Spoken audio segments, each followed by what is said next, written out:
All right, I'm Nick from the St. Paul Filmcast, and with me is Kyle Goethe. And today we're going to talk about the first movie Kevin Durand and Russell Crowe did together. This third one was 3:10 to Yuma, Oh, yes. and then they did Robin Hood together. Oh, So they've done three movies together, Russell Crowe and Kevin Durand, the 6'6" guy. So we're going to talk about the first movie they ever did together on skates. I feel like we got to rank these after we're done. So yeah, today we're talking Mystery Alaska.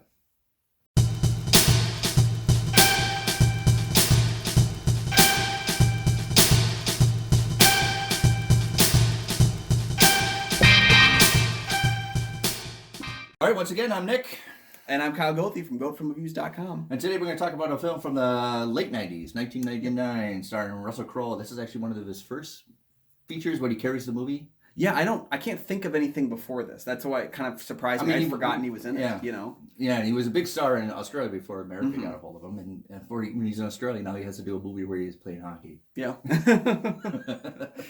It's trial by fire, really. Yeah. Yes, this is a story I think was produced and co-written by David E. Kelly. Yep. He's done a lot of TV shows like Ally McBeal. Yeah, it's interesting that the number of screen credits he has as a screenwriter for feature films is so minimal. It's like 6 films. One of them is like Lake Placid, which is kind of like a weird David E. Kelly written and produced project. So just kind of surprised me to see his name and go, is that the guy? That's the guy, right? So if you know his history, like why is he directing this or writing this movie about a small town with a hockey team? Well, David E. Kelly actually played hockey in college. He played for Princeton. His dad is in the United States Hockey Hall of Fame, Jack Kelly, and used to be, and retired from being president of the Pittsburgh Penguins and a coach for many years. So there's a lot of lineage and a lot of history of David E. Kelly with hockey, and he likes movies. So eventually it was just going to come to... Eventually, it's a passion project. You just got to cover, So the film is interesting because it opens upon this, highly anticipated Sports Illustrated article that the people in Mystery, Alaska, the town where the film is based, are going to be written about. Basically, their weekly Sunday hockey game, which is like a tradition. It's not so much focused in on. There's the winning and losing aspect, but it's more about like this tradition of our love of the sport. Yes. The piece is written for Sports Illustrated by a previous member of the town, like a home owner played by Hank Azaria, and he returns with the idea that he wants to bring the New York Rangers to Mystery Alaska for an exhibition game to face off. It kind of has that like Rocky feel to it, where like we're going to take someone who's passionate about the sport and put them up against the bigwigs. Kind of the theme of the movie, I would give a sense, is people accepting realities. Isn't it a little bit? Like Russell Crowe is part of the crew. He's the original member of this Saturday Night thing, and they have a board of directors, and they're trying to weed out, and it looks like his time is up being on this exclusive hockey team exhibition. And it's coming to him that he knows it, he doesn't want to embrace it.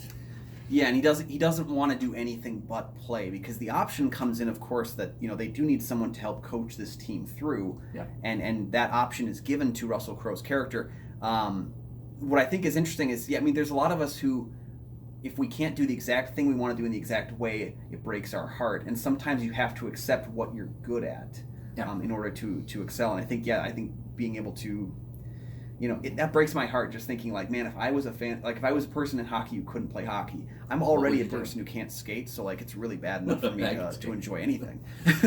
So I think the central theme is like accepting reality. They know they're going to play a professional team. It's a higher caliber team. They play, like the Mystery Line, they don't play with boards, they don't play with lights, they don't play close contact. And here's a team that's professional. They get paid to do this, and they're going to come in and are they going to get embarrassed? Are they going to do like And the question of the deck being stacked against them, because there's this kind of joke, but kind of serious joke, where they make that anytime we're on a pond, no one can beat us, and then they start constructing this elaborate rink on the ice, and everything kind of just starts going against the odds that are in their favor, what little odds they already have.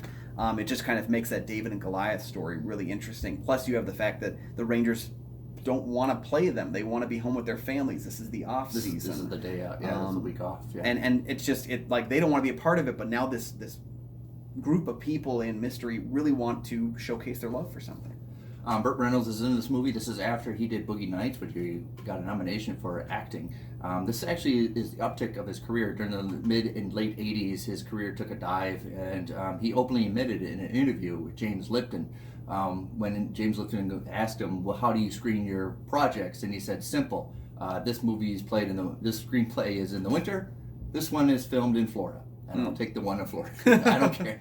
And I think this is a nice play because as I watch this interview and I see him do this movie where it's in winter and it has a good backing to it. Yeah. That he accepted. Maybe I should take good scripts rather than good weather. Maybe he was facing that one with like a North Pole theme, like Arctic movie, and he was like, well, it's less cold. Yeah. Could have been it as well. Burt Reynolds' character, the judge, is kind of the conscientious character in this movie, and I always look for conscientiousness on it. But he's kind of the groundwork. He's kind of the really navigating the characters, really the glue that everybody goes about. And especially he's the judge of the county, too. Yeah, and my wife and I were watching this film together, and we kind of came to this agreement that we think that his character is written in a little bit of a cliche manner. He's the guy who was never able to play on the Sunday team, and he kind of resents hockey for that reason, but he still, on the surface, enjoys it. He has these moments where he sees the kids playing, and he wants to partake. He has a son who's trying to please him. Like, it's very cliche sports movie stuff, but when Burt Reynolds plays the character, he has this ability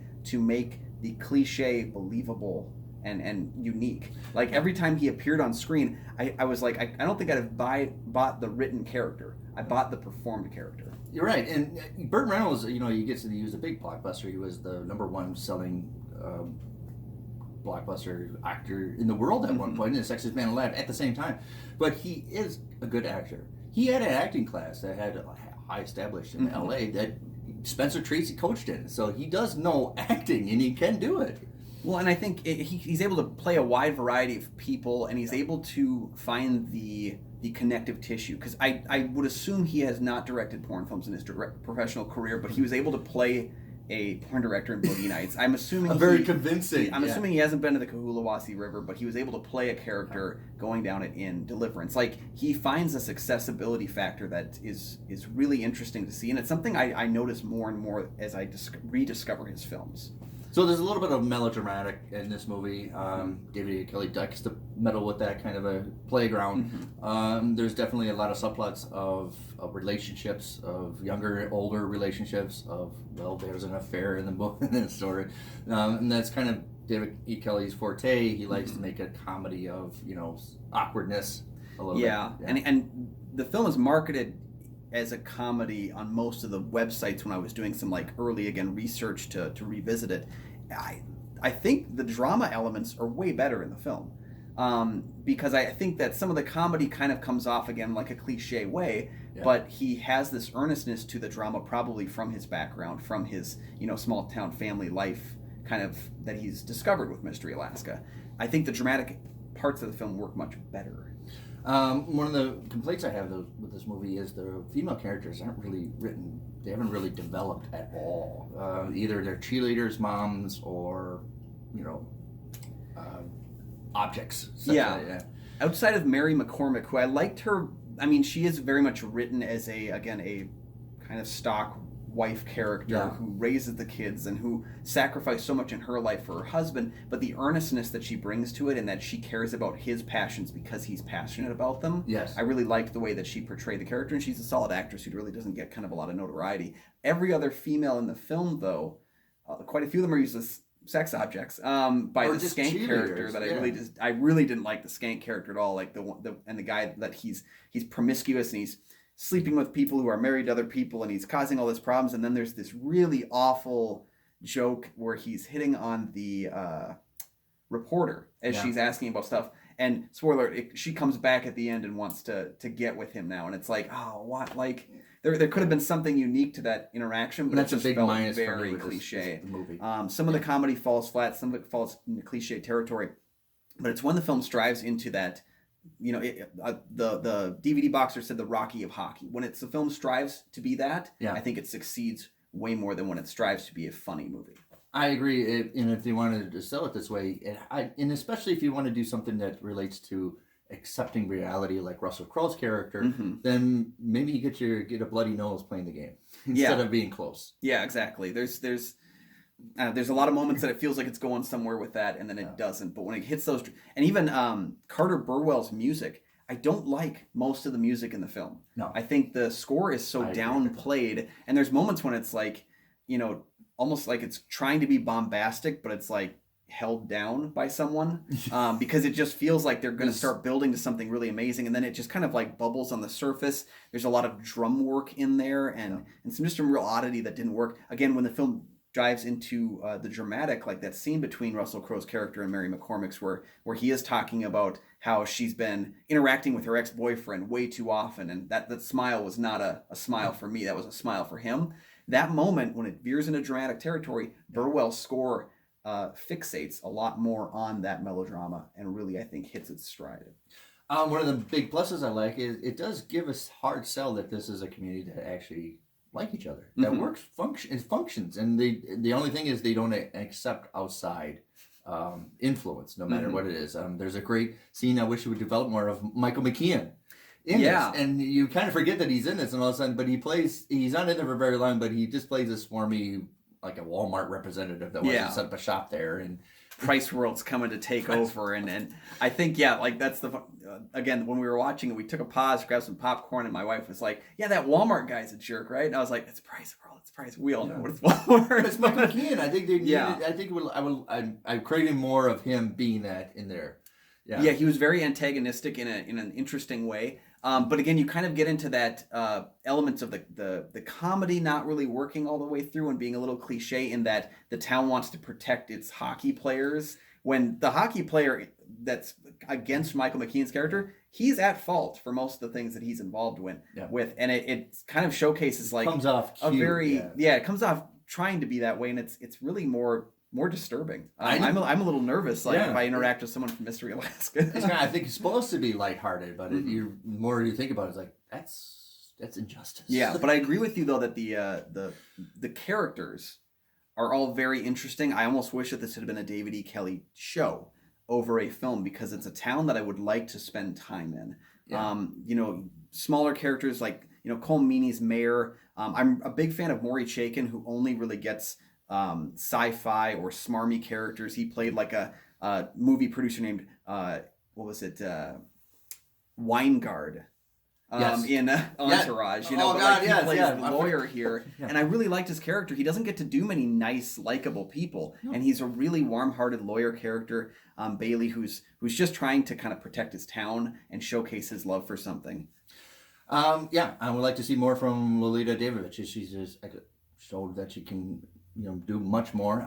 Got Megan Price in it. She's wonderful, but there's a lot of restraints. There's a lot of people handcuffed in this movie, and a lot of scenes seem forced. That doesn't really flow.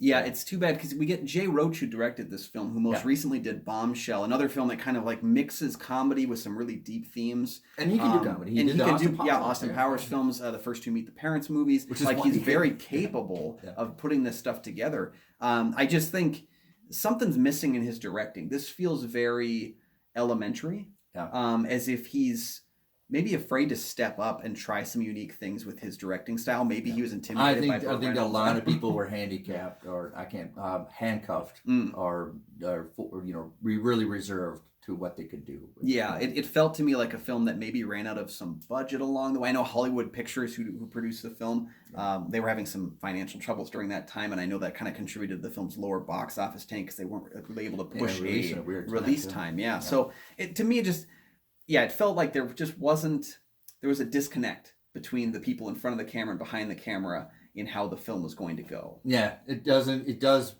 put on screen that, one hand's not talking to the other. Yeah, and that comes through, I think, when you talk about the theme that you witness in it about, being able to accept things for what they are, accept the change that's coming. That would be a great develop if they've developed that more. I don't think they and there's odd editing choices. I know John Pohl, who I really like John Pohl, who did Greatest Showman and a couple other films. He's actually able to fix a lot of bad narrative choices with his editing, because you look at the number of films he's made, and they're films that are well edited with issues outside his control, but he's able to fix a lot of those things. There's a lot of sequences of, like we said, like Skank's character sleeping with women, and there's the young guy whose girlfriend is going to give her virginity to him because he's about to become really famous. And the location is weird. Yeah, there's just some oddities, and like, why are these scenes in the movie? They don't enforce the theme. They don't really enforce the characters more than we need them enforced. Like we've already got these characters where they are. It's just kind of some editing choices where you could tighten up the film and it would drag a little bit less early on because it starts to build momentum right about the midpoint of the film for me. I don't like the jerseys. Oh. I think they could do better. Yeah, that's true. I don't like the jerseys. It's a nitpick, but I'm being a hockey person like me. They could find something better, a little more splashy. That was the '90s. We had to do splashy. Yeah, it's hammer time, man. And I think, and I like the one criticism I have is since they're in Alaska, I mean, pick LA Kings or something close, or like San Jose Sharks, which shows a stark contrast for them being homeschool outdoor hockey with this fashy, where like fluorescent colors were big blossoming in the late '90s or something like that. You're asking why they picked the Rangers over another team? Pick LA. I gotta assume that there must have been a licensing thing because I know that the Rangers themselves declined to be actually in the film. The team declined it. Yeah. Which is interesting because there's a lot of declining on the Rangers in the film. But the team declined it, and I wonder if maybe the other teams didn't want to be associated as the villains of the film. Because they are antagonistic in the sense that they're the opposition team. Maybe other teams were like, well, we don't want to be seeing the ones like, Apollo Creed coming in there and punching up Rocky because we know we can beat him. So maybe there was that kind of an issue where they just wanted the brand recognition for them, but, the LA maybe didn't want involved, or who knows. There's a lot of, the problem with the movie is a lot of you asking, well, why don't they do this, or why don't they go do that? Or, that takes away. Mike Myers is in there for a couple minutes. And it was because Jay Roach directed and he has a good rapport, and this is a hockey movie, and Mike Myers is opening admitting that he loves hockey. Yeah, and he's kind of doing a Don Cherry kind of impression. Right, yeah. Burt Reynolds is kind of doing like Herb Brooks a little bit. Yeah. So there's a lot of borrowing from other personalities in hockey. But yeah, it's just slightly off, not a bullseye, but pretty close. Yeah, I think it's a solid sports movie. I think it caters, not in a bad way, but it caters to hockey fans, where general non-hockey fans are not going to be as invested in the film. I related a little bit to the film Draft Day, which came out in 2014. I don't watch the NFL draft. I've never watched the NFL draft. I love Draft Day, which is a movie that's all about the NFL draft. Oh, the Kevin Costner. Because of the way that it's accessible to people that have no idea what's going on normally. Whereas I think like a film like Mystery Alaska is focused, the whole town's only obsession is hockey. The game. If you don't like hockey, or even if you don't know enough about the sport, you may be left in the dust a little bit. Yeah. But overall, it's a fine sports film. I think it's stronger when it veers towards drama and have the comedy be more of a natural element. This is the first time of the show, but I'm not going to recommend it. Really? Yeah. I'm really mad that they don't develop the female characters. Okay. And I really think they need to do it. David Kelly shows that he can do that. We know he's capable. It's a real drop the ball situation for screenwriting in terms of those characters. He's had shows where he's headlined female characters. For me, it's a slight recommendation. Okay. I think the wins in the film do outweigh the opportunities only slightly, in that I think it's a better film on my rewatch than when I first saw it. When I first saw this movie, I was so bored out of my mind, I didn't know what was going on, but I was also 9, so what's going on? It's not a recommendation, but it's not a horrible movie. Yeah. It's just, there's a lot of things that don't work. Yeah. So we're a little bit mixed bag here. I think both of us are really kind of towards the middle. And I think that's the whole conception of America. Yeah. But the film wasn't successful financially, wasn't really successful with critics. But if you're a hockey fan, I do think it's worth at least checking it out at least once. You may not love it. That's totally fine. But I think it passed a lot of people by, and it's a tougher film to find now because it's made by a company that isn't really around anymore. So, yeah. You know what? If you want other hockey movies, there's an opportunity to pick another hockey movie or another sports movie that you want us to talk about. Definitely. Join our Patreon. Yeah. So you can find that at patreon.com/KyleNickOnFilm. Once you join, we're going to give you the opportunity to actually interact with us on a way where you get to pick some of the episode choices. We allow all of our patrons to have a say in the films that we actually choose, and get that dialogue going. Because Nick and I have always said, like, we could probably talk about any movie for an extended period of time. In fact, keeping it to 20 minutes, tough enough. But being able to actually pick the films with you is something that we look very much forward to whenever we get the chance to do so. So let us know your thoughts on that as well. And if you like the film or hate the film, let us know what you think in the comments down below as well. That's, again, one of our favorite things to do once we post these episodes, is to see what your thoughts are on the film. Yeah, challenge us. Yeah. So, and don't forget to drop a like, subscribe so you can get our new content every single week when it drops. Again, we love making content. and you probably don't have that much more going on. Like, check it out. It's cold out. Yeah. You want to play outdoor hockey or you want to... Exactly. So, again, you're going to catch the next episode of Kyle and Nick on Film as we wrap up our winter-themed month, and then we're going to get into some fun other options for the rest of December. And going into 2021, we'll hope that year is a little bit brighter. So, once again, guys, I'm Kyle Goethe from GoetheFilmReviews.com. And I'm Nick from the St. Paul Filmcast, what you can find on iTunes, Stitcher, and Google Play. All right, grab a cup of cocoa, watch Mystery Alaska, and then come watch us again next week.